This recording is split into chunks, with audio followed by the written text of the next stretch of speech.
두루 대학이라고 하는 데가 있어요. 유니버시티가 있는데 거기에 교수로 계시는 분이 있어요. 우리 레너드 스윗이라고 하는 목사님이시면서 박사이십니다.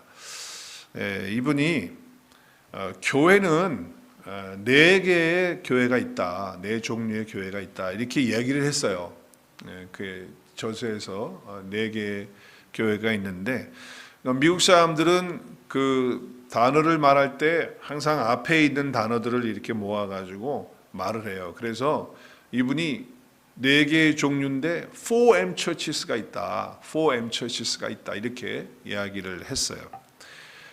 뭐 그걸 길게 지금 얘기할 수 없고 그냥 간략하게 얘기를 한다면 첫 번째는 박물관 교회, 뮤지엄 처치가 있는 거예요. 뮤지엄 처치. 이거는 박물관이 어떤 곳이죠? 박물관이 뮤지엄이 어떤 곳이에요? 최경수 권사님 어떤 곳이죠? 그것은 과거의 역사적인 유물을 남겨놓고 골동품 같은 걸 갖다 놓고 옛날에 있었던 그런 이야기들을 하기 위해서 거기다 갖다 놓은 것들이잖아요. 그렇죠? 그래서 사람들이 옛날에 이렇게 살았구나, 과거에는 이렇게 살았겠네 라고 하는 것을 생각하면서 옛날 추억도 생각하고 박물관을 보면서 그렇잖아요. 그리고 이런 것이 있었네 라고 하는 것들을 갖게 되면서 과거 지향적인 생각을 하게 하는 것이 박물관이에요. 그래서 이 박물관 같은 이런 교회는 어떤 교회일까요? 교회는 생명력이 없어요. 거기는 생명력이 없죠. 왜냐하면 열정도 없죠. 감사가 없죠. 또 무슨 감격도 없죠. 눈물도 없죠. 냉랭한 거예요. 왜? 과거에 옛날에 있었던 일들에 대한 그걸 돌아보는 거니까 그런 거예요. 그러면서 한다는 소리가 옛날에는 좋았는데 그렇게 하잖아요. 그러죠? 지금은 별로 없다. 이제 이렇게 이야기하죠. 옛날에는 우리도 큰 부흥이 있었어. 근데 지금은 그렇지 않아. 그런 거예요. 여러분, 우리 유럽에 가면 유럽 교회들 가서 보면 그 예배당이 얼마나 커요. 그 성당이 얼마나 커요. 그런데 지금은 어떻게 됐어요? 텅텅 비어 있는 거예요. 그래서 그냥 관광객들이 와서 박물관처럼 옛날에 이 교회가 이렇게 컸던 교회래 라고 하면서 그냥 그렇게 끝나는 그런 교회라는 거죠. 이런 교회가 있다. 두 번째는 어떤 교회가 있냐면 메인테넌스 처치가 있어요. 그냥 현상 유지하는 교회, 쉽게 말하면 그렇죠? 그래서 더 이상의 어떤 부흥 발전도 없고 그냥 지금 있는 거 그냥 잘 유지만 하면 되지 않겠는가 이렇게 생각해요. 근데 얼핏 보면 교회가 부족함이 없어 보이는 듯하게 보일 수가 있어요. 그렇죠? 유지를 잘하고 있으니까. 그러나 교회로서의 기능을 잃어버렸죠. 왜냐하면 교회가 감당할 사명이 뭡니까? 영혼을 구원하고 그리고 그 사람들을 세워서 하나님께 드리는 그런 것이 있어야 되는데 그런 것이 없고 그냥 우리 교회에 그냥 지금 현재 이거 잘 유지하면 된다는 거예요. 그러니까 모든 걸 귀찮아하고 뭘 좀 하자고 하고 전도하고 선교하자고 하면 그냥 껍데기만 가지고 있는 그런 교회인 것이죠. 그러니까 생명을 살리는 그런 역사가 없는 그런 교회, 그냥 유지만 하는 걸로 만족하는 그런 교회가 있다라고 하는 것이죠. 이건 다 안주하는 신앙의 사람들이 여기에 들어가겠죠. 세 번째는 미니스트리 처치가 있어요. 목회적인 처치. 그러니까 목회자나 성도들이 교회에서 영혼을 구원하고 그리고 복음 전하는 일에 관심보다는 교회 안에서의 일, 그저 봉사하고 교회에서 찬양하고 성가대하고 그리고 부흥일하고 주차 사역하고 그리고 교회 안에 있는 이벤트들 이런 거 하고 행사하고 이런 거 있잖아요. 그래서 어떤 이벤트를 하는 그런 거기에 집중하고 몰두해가지고 있는 거예요. 바깥에 있는 사람들이 죽어가든 또 나라에 멀리 있는 나라들에 대해서 선교하든 건 다른 교회가 할 일이고 우리는 지금 우리 교회 할 일도 바쁜데 그저 그냥 미니스트리 하는 그 일에 바빠가지고 일 중심의 교회가 돼버리는 거예요. 일 중심의 교회. 어떤 일이 있게 되는가 하면 그렇게 되면 어떻게 되냐면요, 일이 중심이 되면요 지쳐요, 피곤해요, 영어로 번아웃 돼요. 그래서 내가 교회에 예배 드리러 가는 건지 일하러 가는 건지 자기도 헷갈려. 교회가 그렇게 돌아가니까 거기 안 끼면은 또 안 되고 안 하면 또 그렇고 그러니까 막 피곤이 몰려오는 거예요. 그러면서 영적으로는 어떻게 될까요? 결핍이 와요. 영적으로. 그리고 또 더 나가서는 시험도 들어요. 왜? 번아웃 되니까. 부엌일 봉사하다가 주일학교 봉사하다가 찬양팀 성가대 재정사역 관리사역 봉사하다가 지치고 피곤해가지고 주일날이 아니고 죽을 날이야. 너무 지치고 힘들었어. 네, 그래서 피곤해 죽겠다고 그렇게 말하는 거예요. 이런 교회가 미니스트리 처치다. 자, 네 번째 처치는 무슨 처치냐? 이 처치는 미셔널 처치예요. 미셔널 처치. 이거는 선교적인 처치란 말이죠. 선교적인 처치. 사도행전에 보면 성령님이 강림하신 후에 교회가 태동을 해요. 교회가 출발을 합니다. 그때 교회의 원형을 우리에게 보여주고 있어요. 교회는 이런 것이다. 근데 교회 안에서 말씀도 있었고, 그렇죠. 다 있었죠. 기도도 있었고, 교제도 있었고. 근데 그걸로만 끝난 게 아니에요. 뭐 했어요? 나가서 영혼을 구원하고, 더 나가서는 어떻게 해요? 선교사를 파송하는 그런 일들을 했잖아요. 그래서 오늘날 우리에게까지 복음이 온 거 아니냔 말이에요. 그래서 성령께서 그들에게 역사하셔서 선교적인 교회로 그들을 우리의 교회의 원형으로 만들어 주신 거죠. 그러니까 교회에서 하는 모든 일을 함에 있어서는 뭐예요? 복음 전하는 일을 협력하기 위하여, 생명을 살리는 일을 위하여, 또 그 생명을 키우는 그 일을 위하여 모든 것이 집중되는 거예요. 거기에 포커스를 하는 거예요. 그래서 사람을 만들고 사람을 키우고 그리고 제자 삼아서 그들이 또 다른 생명을 낳을 수 있도록 해주는 그런 교회죠. 그게 선교적 교회다라고 하는 거예요. 그러니까 주님 나라를 확장하는 일에 가장 우선적인 그런 마음을 가지고 있는 거죠. 그러니까 교회의 원형을 가지고 있는 그런 교회가 바로 미셔널 처치, 선교적인 처치라는 거죠. 여러분, 지금 레너드 스윗 박사님이 이렇게 네 가지의 교회를 이야기하는 것을 제가 보면서 읽으면서 예수님이 꿈꾸는 그런 교회는 어떤 교회일까? 할 말이 없죠. 이건 당연한 거죠. 몇 번째예요? 네 번째, 선교적인 교회예요. 이건 미셔널 처치, 이건 absolutely, 그냥 이거는 당연한 거란 말이죠. 그런데 모든 교회가 선교적인 교회일까? 더 나아가서는 내가 설교를 준비하면서 지금 우리 교회가 그렇게 큰 교회는 아니지만, 또 그렇게 오래된 교회도 아니지만, 그렇지만 정말 우리 교회는 어떤 교회인가? 라고 하는 것을 생각해 보게 돼요. 정말 예수님이 꿈꾸시는 그런 교회, 선교적인 교회가 맞는가? 그거를 물어보지 않을 수가 없더라고요. 우리는 오늘 말씀을 통해서 우리를 좀 돌아봐야 돼. 나 자신도 좀 돌아보고 또 우리 교회를 좀 돌아보고 점검할 필요가 있겠다. 그런 생각을 했어요. 사실 모든 교회들이 다 미셔널 처치, 선교 교회로 시작을 하죠. 그렇게 시작 안 하는 교회가 어디 있겠어요? 다 우리가 복음 전하기 위해서 교회 세우는 거 아니에요? 그런 목적을 가지고 다 한단 말이에요. 개척할 때 다 그렇게 시작하고요. 그런데 시간이 지나가면서 자기가 생각하고 기도하고 하나님 앞에서 그런 뜻을 가지고 출발을 하고 그런 음성을 듣고 시작을 하지만 시간이 지나면서 변해가는 거예요. 그래서 처음에 어떤 교회예요? 처음에 어떤 교회를 시작을 해요? 미셔널 처치로 시작을 한다고요. 스타트를 그렇게 한다고요. 선교적인 교회로. 그런데 시간이 지나면서 어느새 나도 모르게 어떻게 흘러가느냐? 어떻게 흘러갈까요? 어떻게 흘러갈까요? 미니스트리 처치로 흘러가는 거예요. 목회적인 교회로 흘러가가지고 일 중심의 어떤 교회로 이렇게 그냥 만들어가지고 사람들을 피곤하게 하고 번아웃 되게 하고 이렇게 되는 거죠. 나도 모르는 사이에 또 어떻게 됩니까? 그러다가 이제 결국은 어떻게 되냐? 그냥 메인테넌스 하는, 그냥 유지하는 정도, 그냥 교회 그냥 이렇게만 잘 나가면 되지 뭐 라는 쪽으로 흘러가게 된단 말이에요. 네. 그러다가 이래서는 절대로 안 되는 거죠. 교회가 마지막 사람들이 그냥 와가지고 박물관처럼 구경하는 그런 교회가 되면 이건 끝난 교회예요. 그러니까 다 모든 교회는 어떻게 출발했습니까? 가만히 보니까 저도 이렇게 출발했어. 선교적 교회로. 그런데 어쩌다 보니까 목회적 교회가 되고 그냥 유지하는 교회가 돼버리고 어떻게 하면 그냥 이러다가 결국에는 나중에는 유럽 교회처럼 될 수 있는 위험성이 언제든지 있다는 거 아니에요. 우리가 가야 할 길은 주의 길입니다. 할렐루야.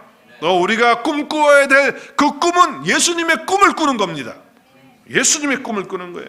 예수님은 우리가 선교적인 그런 사람이 되기를 원하시는 거예요. 또 이 온누리교회를 향하여 하나님이, 또 우리 예수님이 선교적 교회가 되기를 원하는 꿈을 가지고 계신다. 바로 우리 한 사람 한 사람이 다 주님의 것이고, 또 이 교회가 주님의 교회이기 때문에 그런 거 아니겠습니까? 그렇죠? 네, 그런 거예요. 그래서 예수님의 꿈은 우리가 선교적인 삶을 사는 거예요. 한번 따라할까요? 예수님의 꿈은 우리가 선교적인 삶을 사는 겁니다. 네. 예수님의 꿈은 우리 교회가 선교적으로 사명을 감당하는 그런 거예요. 그러므로 예수님을 꿈꾸는 사람이 되어야 한다. 예수님의 그 꿈을 같이 꾸는 사람이 되어야 된다라고 하는 거죠. 자, 오늘 본문의 말씀에 보면 예수님께서 종말론에 대한 말씀을 했어요. 종말론. 오늘 마태복음 24장은 그 말씀이에요. 그래서 사실은 그 예수님의 제자들이 나와가지고 성전을 가리키면서 너무너무 위대하고 웅장하고 뭐 너무 아름답잖아요. 그러니까 보여줬어요. 예수님에게 이것 좀 보시라고. 그러면서 예수님께서 물으셨어요. 너희는 그러면 이 보이는 이 건물이 그대로 있다라고 생각하느냐? 그렇지 않다. 여기에 있는 이 아름답고 네가 놀라고 있는 그 건물은 어떻게 된다? 돌 하나라도 남기지 않고 어떻게 다 무너져 내리게 된다는 거예요.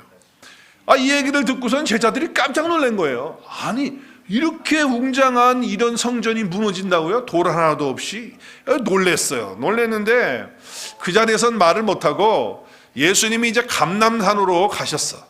감람산으로 가시니까 그 감람산에 앉아 계실 때 제자들이 찾아와서 조용히, 그것도 조용히 묻는 거예요. 항상 그렇잖아요. 그렇죠? 무슨 일이 잘 안 되면 조용히 와서 묻는다고요. 뭐라고 물어요? 정말 이런 일이 일어납니까?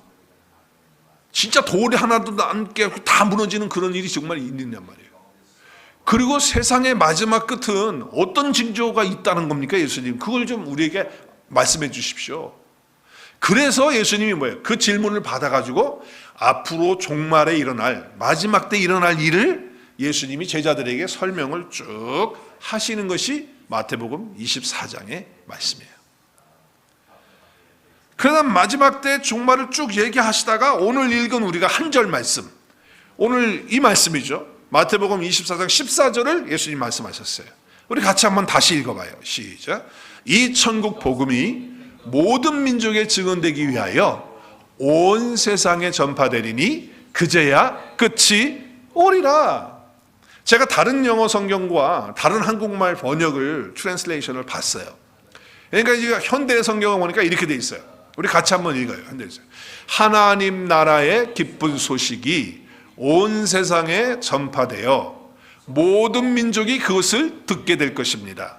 그리고 나서야 끝이 올 것입니다. 라고 이렇게 번역을 했어요. 자, 천국 복음이 하나님의 나라의 그 기쁜 소식이 온 세상에 전파되어서 누가 들어요? 모든 민족이 다 듣게 되면 그때 뭐가 온다는 거예요? 마지막이 온다, 종말이 온다, 이렇게 말씀하셨기 때문에 우리가 이 말씀을 들으면 어떤 생각을 하게 되냐면, 어떻게 해석하고 어떻게 적용을 하게 되냐면, 주님이 언제 오시느냐, 재림 때에 대해서 예수님이 말씀하신 거라고 생각을 해요. 그래서 포커스를 어디다 맞추냐면, 초점을 예수님이 언제 오시느냐, 복음이 온 세상에 다 전파되면 예수님이 오시는 거구나. 그래서 예수님 오시는 재림에다가 포커스를 맞추는 거예요. 그런데 주님은요, 어떤 재림의 때를 지금 말하기 위해서 이 말씀을 하신 거는 아니에요. 물론 문맥상으로 보면 그러면 이 말씀이 맞을 수도 있고 또 그렇게 우리가 해석도 적용할 수도 있어요. 그러나 이 말씀을 하시는 주님의 마음의 중심에는 뭐가 있었냐면, 또 주님이 강조하시는 건 뭐냐면, 주님이 다시 오시는 그 재림의 때, 종말의 때가 아니에요. 이 말씀은요, 주님이 강조하는 것은 언제 오느냐, 재림의 때, 이것이 아니라 종말의 때에 주님의 재림을 믿고 사는 그 사람들이 종말론적인 신앙을 가진 사람들은 어떻게 살아야 되느냐는 거예요. 어떻게 살아야 되느냐. 그럼 어떻게 살아야 된다는 거예요? 주님은 반드시 오셔야 안 오세요? 반드시 오세요. 그러면 그때까지 이 세상의 모든 민족들이 다 복음을 들을 수 있도록 어떻게 해야 된다는 겁니까? 우리가 그 복음을 전파했으면 좋겠다는 거예요. 그러니까 예수님의 꿈은 뭐예요? 지금 모든 민족에게 너희가 가서, 그리고 세운 교회들이 이 복음을 전했으면 좋겠다는 거예요. 내가 반드시 다시 오는데 복음을 듣지 못해서 구원받지 못하는 영혼들이 있으면 되겠느냐. 그 일을 좀 하는 교회가 되고 하는 성도들이 되라. 그 말씀을 주시는 거예요. 만약에 그렇게 하지 않으면 내 마음이 아프다. 제자들에게 지금 그 말씀을 하시고, 오늘 저와 여러분에게, 그리고 오늘이 교회에 오늘 주님의 이 말씀을 하시는 줄로 들으실 수 있기를 주의 이름으로 축복합니다. 그걸 들어야 돼요. 그러니까 여기는 주님의 마음이 담겨 있는 것이지, 주님의 꿈이 담겨 있는 것이지, 주님이 언제 오는 어떤 그런 거에 대한 말씀보다는. 그러니까 정말 너희가 나를 믿고 따르는 제자라고 한다면 내가 다시 올 때를 준비하는 제자가 되어야 되는데, 그러면 정말 종말론적인 신앙을 가지고 살아야 된다. 그런 사람은 어떻게 사느냐? 예수님의 꿈을 꾸면서 산다. 예수님의 꿈이 뭐냐? 모든 민족에게 복음을 전하고 가르치는 거다. 그 얘기를 하시는 거예요. 그런 교회가 되면 좋겠다. 그런 성도가 되고 그런 제자가 되었으면 좋겠다. 그 말씀을 주님이 하시는 것이죠. 그래서 재림의 때, 마지막 종말의 때 말씀하시기 위해서 그것을 말씀하시는 것이 아니고 온 힘을 다해서 천국 복음을 온 민족에게 전하라 라고 하는 메시지를 주시기를 원하셨던 거죠. 예수님의 꿈은 바로 이 꿈을 꾸시는 거예요. 저와 여러분이 정말 죄와 사망 가운데 있었던 우리들 아닙니까?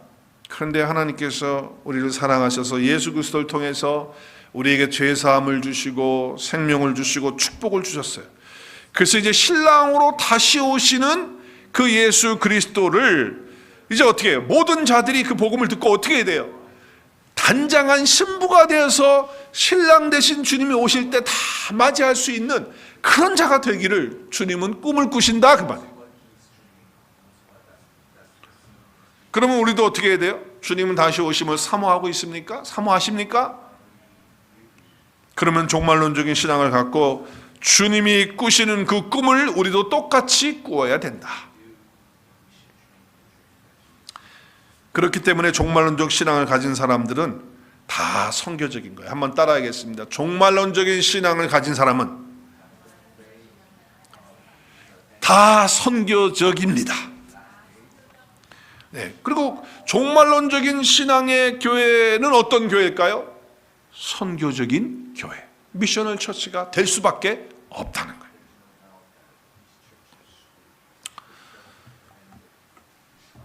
네, 사도행전에 나타나고 있는 초대교회에 처음 탄생한 순간부터 교회는 종말론적이었어요. 그렇죠? 그리고 우리가 예수님을 믿는 것도 마찬가지예요. 우리가 예수님을 믿고 고백하고 예수님 영접하는 순간에 우리는 구원받는 자가 됐잖아요. 그렇죠? 하나님의 자녀가 되고 구원받았어요. 구원받았다는 것은 예수님을 영접하는 순간에 뭘 얻는 거예요? 영생을 얻은 거예요. 그리고 사망에서 생명으로 옮겨진 거예요. 그렇죠? 그리고 앞으로 주님 오실 때 우리 심판 받아야 안 받아요? 심판을 안 받는 거예요. 우리가 주님 앞에 가도 심판 없고 주님이 다시 와도 심판을 받지 않는 것이 된 거예요. 예수님이 말씀하셨어요. 요한복음 5장 24절 우리 같이 읽겠어요. 시작. 내가 진실로 진실로 너에게 이르노니 내 말을 듣고 또 나 보내신 이를 믿는 자는 영생을 얻었고 심판에 이르지 않고, 그리고요 사망에서 생명으로 옮길 거에 옮겨졌어요. 옮겨진 그런 놀라운 역사가 일어난 거예요. 그러니까 우리는 종말을 이미 이루고 사는 사람이에요. 왜냐하면 심판이 없으니까.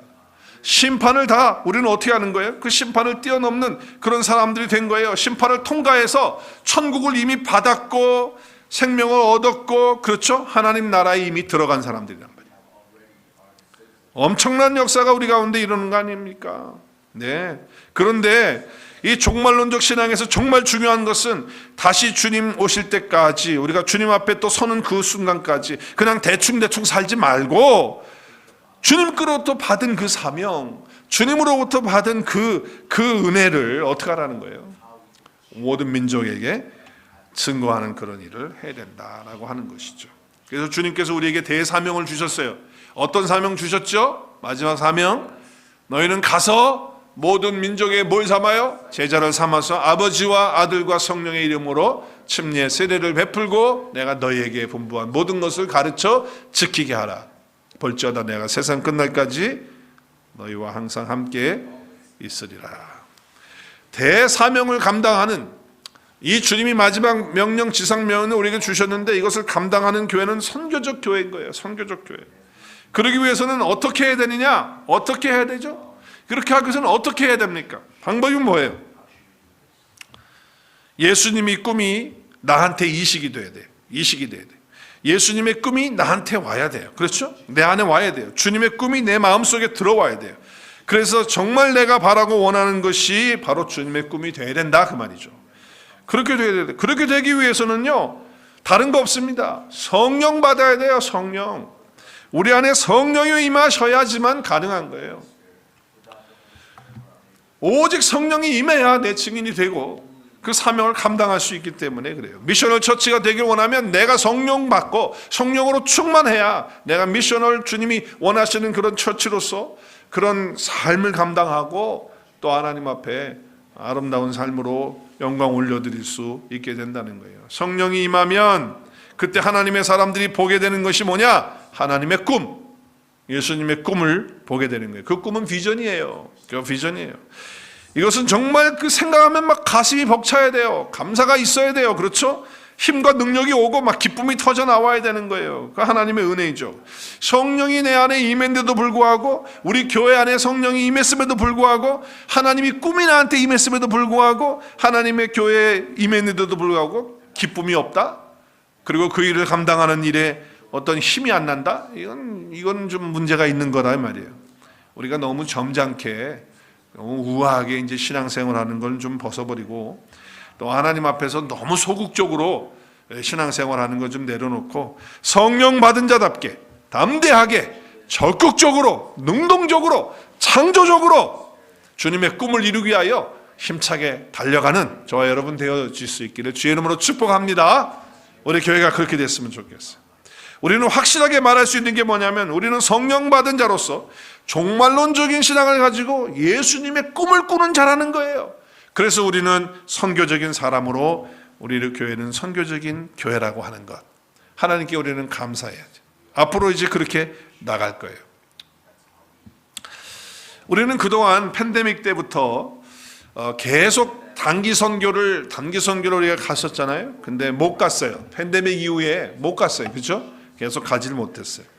이제 올해는 다 지냈으니까 내년 2025년부터는 다시 이제 우리 아이들과 함께 단기 선교를 다시 갈 것입니다. 준비하고 있습니다. 목회 협력위원들께 제가 다 말씀을 드렸습니다. 그렇죠? 우리 준비하고 기도하자. 기도하고 준비하면서 우리 교회 성도들이 다 동참할 것을 저는 믿어요. 왜냐하면 우리 교회는 예수님의 꿈을 꾸는 교회니까. 그래서 선교적인 교회가 됐으니까. 그래서 이제 자세한 일정이 나가고 또 준비에 대한 사항이 나가고 그리고 기도의 제목들이 나갈 거예요. 이제 곧 준비돼서 다 나갈 겁니다. 우리 준비해야 되니까. 어떤 분들은 반대할지도 몰라요. 아니 우리 교회부터 잘 추스리고 그리고 뭘 좀 해야지. 아니 지금 뭘 나가겠다고 그러십니까? 이러실 분도 또 있을지도 몰라요. 오늘 2부 예배에서 우리 인도에서 목회하시는 우리 오늘 1부 예배 나오셨는데 우리 잔 칼빈 보드 목사님 이렇게 오셔서 오늘 말씀을 전해주세요. 네. 그래서 목회 사역 인도에서 어떻게 목회하고 있나. 그 아버지와 함께 4개의 교회를 지금 섬기고 있는데 선교는 또 어떻게 하고 있는가에 대한 보고를 듣고 우리가 함께 하나님께 감사드리고 그리고 그 제목을 받아서 우리 기도하려고 하는 거예요. 그렇죠? 그래서 정말 열악한 환경에서 우리 보드도 목사님께서 사역을 해요. 그 아버지와 함께 복음 전하고 있어요. 우리는 거기에 지금 다 못 가잖아요. 가지 못한다 할지라도 기도하고 또 우리의 삶에서 나의 것들을 좀 전략을 하고, 정말 힘들지만, 우리도 힘들지만 우리 전략을 하고 우리보다 더 힘들게 열악한 환경 속에서 복음 전하는 자들을 위해서 우리가 물질로 성경금할 수 있잖아요. 우리가 그 일에 함께 몸을 담으면서 우리의 꿈을, 예수님의 그 꿈을 이루어 드리는, 하나님의 꿈을 꾸는 그 교회가 바로 우리 오늘의 교회가 되는 줄로 믿고 하나님께 감사를 드립니다. 마지막 주님이 다시 오시는 그날을 기다리면서 종말론적인 신앙을 가지고 사는 사람들이기 때문에 우리는 그렇게 가는 겁니다. 또한 우리 교회는 예수님의 꿈을 꾸는, 예수님의 그 꿈을 꾸는 자들이 모여있기 때문에 그 다음 세대에 대한 열망, 그 꿈, 그 비전이 있습니다. 우리 기성시대 우리 세대들이 있잖아요. 우리 1세대들은 쉽지 않은 상황입니다. 우리 1세대도. 그렇지만 4세대, 우리 다음 세대들, 우리 자녀들, 손자들까지 우리가 정말 품고 전진해 나가야 되는 거예요. 예수님의 꿈을 꾸는 사람들이기 때문에, 그런 교회이기 때문에 그런 거예요. 우리 이제 앞으로 다음 세대를 우리와 함께 이끌어 갈 그런 사역자, 우리 교회에 함께 하실 것으로 저는 믿어요. 그리고 그렇게 기도하고 있어요. 그래서 1세대와 2세대 교회가 나누어지는 현상이 그동안에 많았어요. 정말 각 교회들마다, 제가 섬겼던 교회도 그렇고 또 우리 교회에서도 그랬고, 이게 1세대와 2세대가 잘 이게 어울려지지 못하고 꼭 교회가 두 개인 것처럼 그렇게 나누어져 있다가 결국은 또 저 교회가 좀 힘들어지고, 아니면 교회가 어느 쪽이 좀 성장하고 부흥하면 갈라져서 나가버리고, 뭐 간섭한다 뭐 한다 그러면서 서로 안 맞아가지고 나간단 말이에요. 절대 우리는 이제 그렇게 할 수는 없어요. 우리는 1세대와 2세대가 한 지붕 안에서 예수님의 꿈을 동일하게 똑같이 꾸는 사람들로서, 또 그런 교회로서 1세대나 2세대나 3세대나 다 한 교회로 우리가 하나 되어서 예수님의 꿈을 이루어드리는 그런 교회에 대한 꿈과 비전을 가지고 힘차게 달려갈 것입니다. 우리 교회가 이제 그렇게 되는 것을 바라보면서 하나님 앞에 영광 올려드립니다. 우리의 1차 선교지는 가정이잖아요. 또 우리 1차 선교지는 우리 다음 세대들 아닙니까? 우리 이것을 저버릴 수 없어요. 그러므로 우리 교회는 다음 세대과 연결해서 하나됨으로 예수님의 꿈을 함께 꾸면서 달려가는 멋진 선교적 교회로 전진할 것입니다. 할렐루야. 네. 선교적 교회는 뭐라고요? 하나님의 꿈, 우리 주님의 꿈을 꾸는 교회다. 그렇습니다. 진짜 참교회, 정말 참된 교회는 선교적인 교회다라고 하는 거예요. 여러분, 예수님의 꿈을 꾼다는 것은 정말 우리에게 주신 최고의 축복입니다. 믿으십니까? 최고의 축복이에요. 왜냐하면 주님의 꿈을 꾸면 진짜 행복하거든요. 우리의 신앙생활 행복한 방법은 다른 거 없어요. 주님의 꿈을 꾸는 거예요. 우리 인생 살아봐서 지금 알지만은 별로 신통한 거 없더라고요. 열심히 돈도 벌어보고 뭐 집도 사보고 차도 타보고 뭐 그렇지 않았어요? 다 나름대로 해볼 거 해보고 그렇게 살았는데 뭐 행복도 이루지 못했고, 그런 것들 가운데 별로 행복이 없다는 거 너무 잘 알아요. 이제라도 깨닫게 된 것 감사하지요. 못 이룬 것도 감사하지요. 정말 우리를 행복하게 하고 기쁘게 하는 것이 있어요. 그것은 바로 예수님의 꿈을 함께 꿀 때, 그리고 그 꿈을 이루어갈 때 진짜 우리 가운데 행복이 있고 기쁨이 있는 줄로 믿습니다. 저와 여러분이 예수님의 꿈을 꾸는 공동체에 함께 있다는 것, 우리에게 최고의 축복인 줄로 믿으시기를 바랍니다. 정말 우리가 목숨 걸고 하나님의 꿈꾸는 교회로서, 또 성도로서 종말론적인 삶을 사시면서 이 대사명의 그 말씀을 품고, 그리고 전도와 선교하면서 예수님의 꿈을 함께 꾸며 이루어가는 선교적 교회로 함께 온전히 이루어 가십시다. 아멘. 할렐루야.